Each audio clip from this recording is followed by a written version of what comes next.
Hi guys, അസ്സലാമു അലൈക്കും. തിരക്കിട്ട പണിയാണ് കേട്ടോ. തിരക്കിട്ട പണി എന്താന്ന് വെച്ചാൽ ഒരു പണിയില്ലാത്ത വേറൊരു തിരക്കിട്ട പണി കേട്ടോ.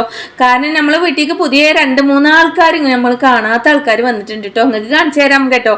അപ്പോൾ ഞാൻ ജ്യൂസ് അടിക്കാൻ വേണ്ടി പോവാണ് കേട്ടോ. ഇത് സംഭവം പൊളി ജ്യൂസാണ്. പക്ഷേ ഇത് ഇപ്പോൾ കഴിക്കാൻ ചൂടുമാണ് കേട്ടോ. ചൂടായാലും അതങ്ങോട്ട് തണുപ്പിച്ചിട്ടുണ്ട് കഴിക്കാമെന്ന് വിചാരിച്ചു കേട്ടോ. അങ്ങനെ എന്താ ജ്യൂസിലായിട്ട് ഞാനിത് ആബ്ഗാഡ് അങ്ങോട്ട് മിക്സിയിലോട്ട് ജാറിലോട്ട് അങ്ങോട്ട് ഇട്ട് പാലും പഞ്ചസാര ഒഴിച്ച് ഒരു അടി അടിച്ചിട്ട് പിന്നെ അങ്ങോട്ട് ഐസും വെള്ളം കുറച്ചും കൂടി ഒഴിച്ചിട്ട് ഒന്നും കൂടി അടിച്ചു കേട്ടോ. എന്നിട്ട് അത് ആ ഗ്ലാസ്സിലോട്ട് അങ്ങോട്ട് ഒഴിച്ചു കേട്ടോ. അപ്പോൾ എനിക്ക് കുറച്ച് തിരക്കുണ്ട് കേട്ടോ. അപ്പോൾ നാളെ സൺഡേ ആണ്. നാളെ മോർണിംഗ് ലൈവ് ഉണ്ടാവാൻ സാധ്യതയല്ല. കാരണം എനിക്ക് തിരക്കാണ് കേട്ടോ. നമ്മളെ വീട്ടിൽ കുറച്ച് ആൾ വന്നിട്ടുണ്ട് കേട്ടോ. കുറച്ച് ആൾക്കാർ ആരാന്നും കൂടി ഇങ്ങോട്ട് കാണിച്ചു തരാം കേട്ടോ. അങ്ങനെ ജ്യൂസ് ഞാനങ്ങോട്ട് ക്ലാസ്സിലോട്ട് ഒഴിച്ചിട്ടുണ്ട് കേട്ടോ. അപ്പൊ എങ്ങനെയുണ്ടായി ജ്യൂസ്? അടിപൊളിയല്ലേ?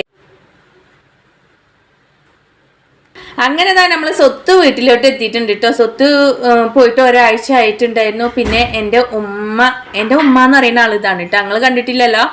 അപ്പോൾ അവരും വീട്ടിലോട്ട് വന്നിട്ടുണ്ട്. അപ്പം നാളെ കുറച്ച് തിരക്കായിരിക്കും. ലൈവും കാര്യങ്ങളും ഒന്നും ഉണ്ടാകാൻ സാധ്യതയല്ല ഇൻഷാ അല്ലാഹ്. അപ്പോൾ പിന്നെ നമുക്ക് ഒഴിവിനനുസരിച്ച് ലൈവ് ഇടാം കേട്ടോ. അപ്പോൾ അങ്ങനെ ഓൽക്കൊക്കെ ജ്യൂസ് കൊടുത്തു. സ്വത്ത് വന്ന സന്തോഷത്തിൽ എനിക്ക് ഇരിക്കാൻ വയ്യെന്ന് പറഞ്ഞ മാതിരിയാണ് കേട്ടോ. സ്വത്തു ഇപ്പോൾ ഒരാഴ്ച ഇല്ലായിട്ട് എന്തോ മാതിരി ഉണ്ടായിരുന്നു. പോന് വന്നതും വീടൊക്കെ ആകെപ്പാടങ്ങിട്ട് നല്ലൊരു എന്താ പറയുക, പെരുന്നാൾ വന്നതിനേക്കാളും പൊലിവാണ് കേട്ടോ. അത്രക്കും ഭയങ്കര രസമാണ് കേട്ടോ. ഓനുണ്ടെങ്കിൽ 1000 പേരുള്ള പോലെയാണ് കേട്ടോ വീട്ടിൽ.